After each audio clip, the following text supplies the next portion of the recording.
Bismillahirrahmanirrahim. Assalamualaikum warahmatullahi wabarakatuh. Selamat bertemu kembali di channel saya, Dindin Sirojudin. Pada kesempatan ini saya akan sharing tentang bagaimana langkah-langkah untuk cetak BAP emis ya. Dimana untuk cetak BAP emis ini Bapak Ibu, menunya ada di menu konfirmasi ya. Di sini ada di bawah ya, berita acara pendataan. Jadi bukan di BAP BOS yang ini ya, bukan di BAP BOS. Jadi yang harus dilakukan itu adalah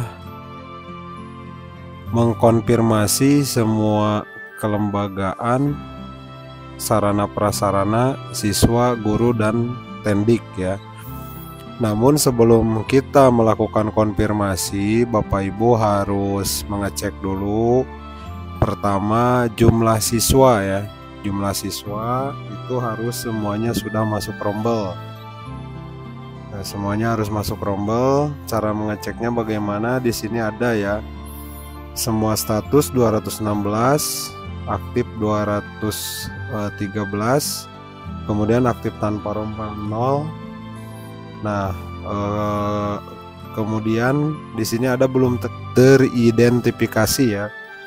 Nah, yang belum teridentifikasi ini mungkin data berapa PD-nya belum mengalir ya ke emisnya.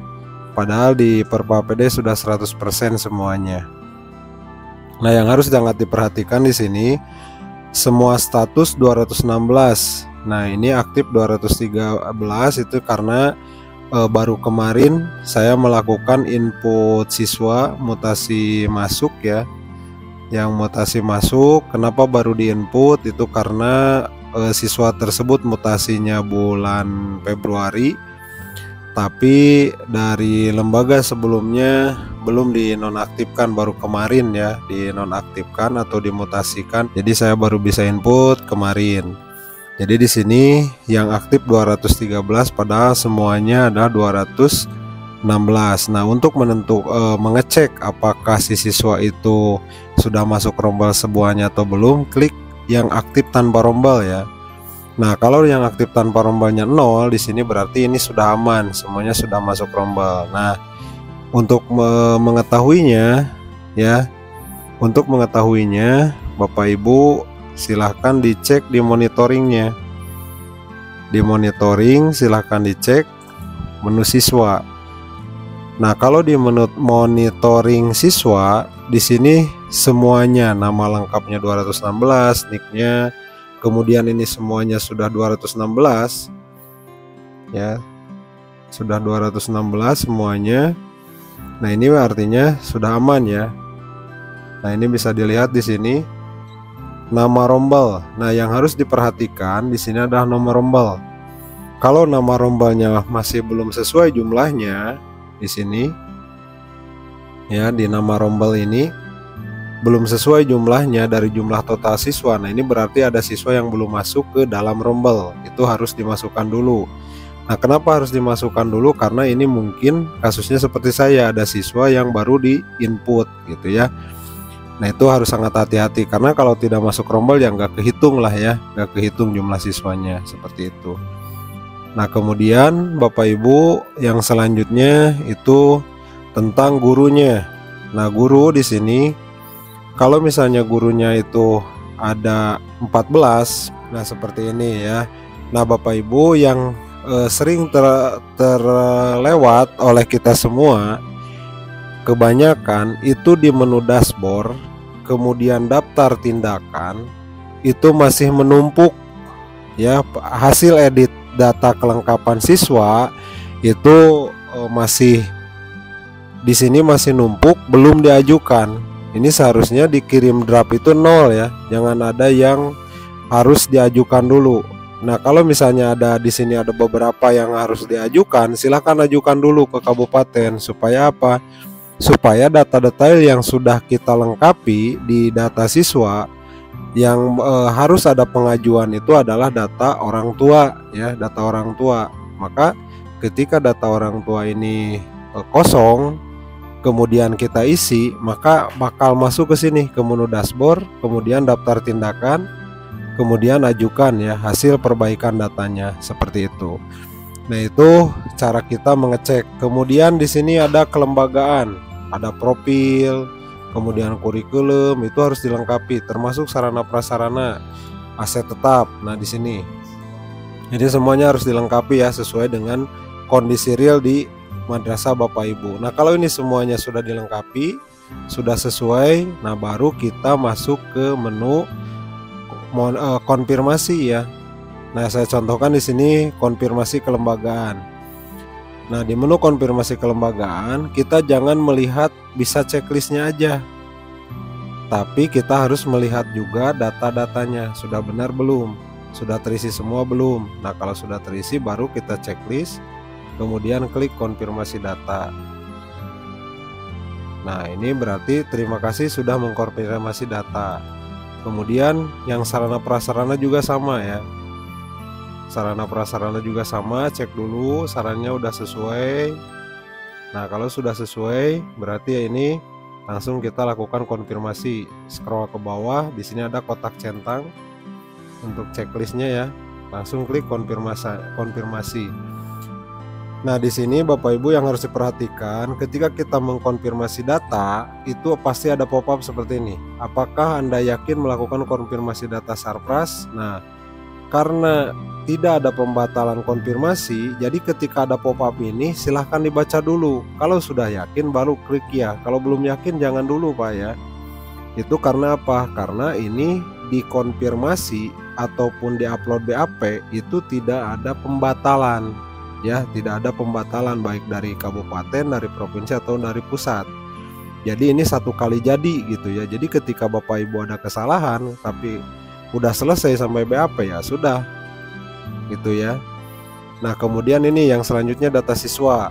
Nah, di data siswa Bapak Ibu juga harus diperhatikan, dihitung dulu jumlah siswa laki-laki berapa, jumlah siswa perempuan berapa. Tadi kan yang saya 216, ini laki-laki 102, perempuannya 114, dihitung dijumlahkan jadi 216. Nah, ini udah sesuai, rombelnya 9. Jumlah alumni tahun kemarin ya 2023-2024 betul ini 97 siswa. Nah, berarti ini udah kita checklist aja. Nah, ini berarti sudah selesai ya. Kemudian yang guru dan tendik. Nah, guru dan tendik juga sama ya. Di sini jumlah gurunya tadi 14, laki-laki 10, perempuan 4, kemudian non-satminkalnya laki-laki 2, perempuannya 3. Nah, ini udah sesuai. Kita checklist ya, dan data detail gurunya pun sudah lengkap ya. Data detail gurunya sudah lengkap, pastikan dilengkapi dulu. Mungkin ada yang belum melengkapi, silahkan dilengkapi dulu ya data detail gurunya. Jangan sampai walaupun memang baik itu data detail siswa ataupun data detail guru, kalau sudah dikonfirmasi itu masih bisa diperbaiki ya, masih bisa diperbaiki. Berbeda dengan menu profil dan sarana prasarana. Kalau sudah dikonfirmasi itu tidak bisa dirubah lagi ya. Di menu kelembagaan, profil, kurikulum, kemudian sarana prasarana, ini kalau sudah dikonfirmasi tidak bisa dirubah lagi. Tapi kalau untuk data guru dan data siswa itu kalau misalnya sudah dikonfirmasi, sudah diupload BAP, masih bisa diperbaiki ya, masih bisa dilengkapi. Tapi sebaiknya untuk kehati-hatian lebih baik dilengkapi dulu ya. Nah, baik, kita lanjut guru dan tendik. Kemudian saya checklist ini kotak centangnya, kemudian konfirmasi data, dibaca di sini. Apakah Anda yakin melakukan konfirmasi data GTK? Ya. Nah, ini berarti karena sudah terima kasih, ini berarti sudah selesai. Nah, cirinya seperti ini ya. Nah, kemudian sekarang ke berita acaranya. Nah, Bapak Ibu, lupa saya tadi. Jadi Bapak Ibu ketika sekarang mau cetak BAP EMIS ya, jangan memikirkan di menu siswa yaitu menu akademik. Di sini kan ada kenaikan kelas, ada kelulusan. Nah, di sini jangan dulu dikerjakan apapun ya, jangan dulu dikerjakan. Jadi kita fokus saja ke menu konfirmasi di sini. Jadi untuk BAP itu tidak perlu melakukan kenaikan kelas, tidak perlu melakukan kelulusan. Karena untuk kenaikan kelas dan kelulusan ini untuk BAP semester genap 2024-2025 itu hanya melakukan konfirmasi kelembagaan sarana prasarana siswa guru ya. Jadi nggak usah meluluskan dulu atau menaikkan kelas dulu, jangan ya, jangan, karena nanti kalau dinaikkan kelasnya atau misalnya diluluskan dulu, nanti siswa kita bakal kurang dari jumlah total sebelumnya di semester 1 gitu ya. Jadi masih banyak yang nelpon dan nge-WA ke saya, apakah harus meluluskan siswa dulu atau enggak, karena sekarang kan lagi gencar-gencarnya ya meluluskan siswa di PDUM ataupun di manajemen ijazah gitu kan. Nah itu jangan dilakukan meluluskan siswa ya, jangan sekali-kali melakukan kelulusan siswa ataupun menaikkan siswa ya, kalaupun memang menunya bisa gitu ya, kalau seandainya menunya itu bisa. Nah seperti itu ya. Nah baik, itu tambahannya. Baik, kita lanjut ke berita acaranya. Di sini karena tadi semuanya udah dikonfirmasi, di sini ada cetak BAP. Silahkan BAP-nya dicetak, di-download ya. BAP-nya di-download. Nah, seperti ini BAP-nya. Nah, jangan lupa setelah di-download ini Bapak Ibu silahkan lihat datanya udah sesuai ya. Kemudian nanti dicetak, setelah dicetak silahkan ditandatangani dan di stempel, kemudian di-scan ulang, kemudian di-upload ya, seperti itu. Setelah BAP-nya dicetak ya Bapak Ibu, jangan lupa ditandatangani oleh kepala, kemudian di stempel. Nah, kemudian langkah berikutnya adalah melakukan upload BAP. Nah, di sini ya, upload BAP-nya. Di sini juga ada ya. Silahkan upload file yang sudah ditandatangani. Nah, ini sering terjadi kesalahan upload file. Ya, upload filenya kadang terjadi kesalahan, apalagi operator yang memegang beberapa lembaga itu terkadang salah upload filenya. Nah, untuk menghindari salah upload file Bapak Ibu ya, jadi file yang kita buatkan ya,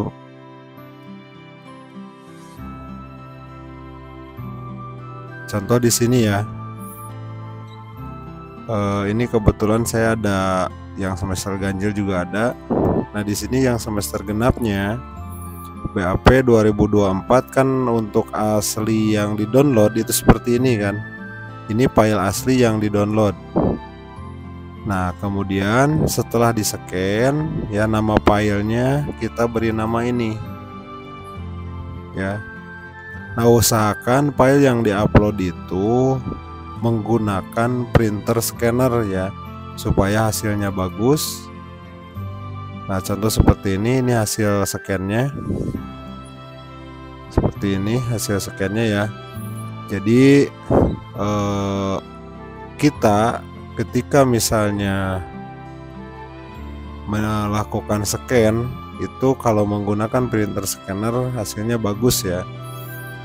Nah, nanti insya Allah langkah melakukan scan yang baik menggunakan printer itu akan saya tutorialkan. Nah, setelahnya di scan kita lakukan klik upload BAP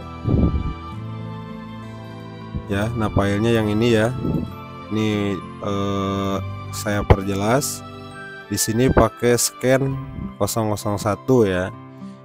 Nah, setelah dipilih silahkan klik open. Nah, kemudian kita klik upload BAP ya. Nah, di sini ya pop up, apakah Anda yakin? Klik ya. Nah, terima kasih telah mengupload berita acara pendataan emis. Nah, itu ya, berarti ini kita sudah selesai melakukan BAP emis. Nah, yang harus jadi catatan Bapak Ibu ya, kami hanya mengingatkan bahwa BAP emis semester genap ini itu terakhirnya tanggal 30 Juni.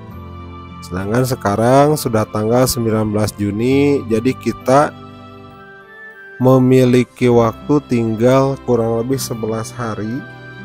Jangan dibiasakan kita menyelesaikan sebuah pendataan di akhir ya. Jadi silahkan segera untuk melakukan BAP, karena sebenarnya untuk BAP MIS semester genap sebenarnya tidak ada lagi yang harus kita edit sebenarnya, karena di semester 1 atau di semester ganjil semuanya sudah lengkap.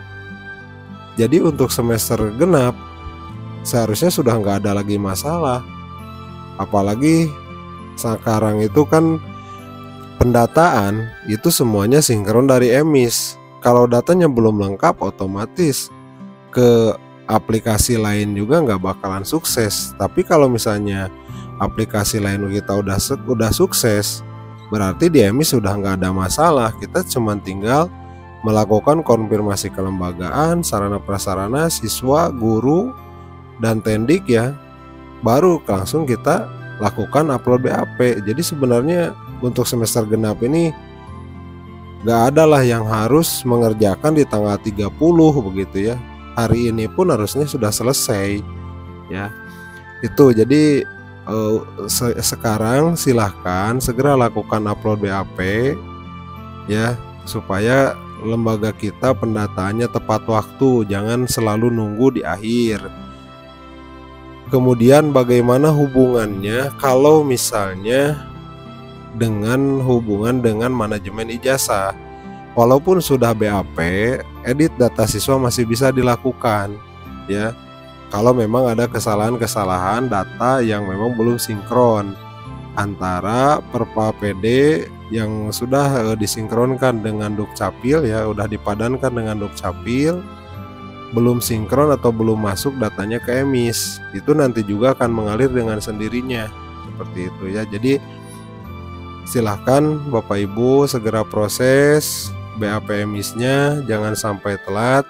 Karena kalau kita telat apalagi keburu tutup, itu nggak ada lagi waktu tambahan untuk melakukan BAP MIS ya, seperti itu.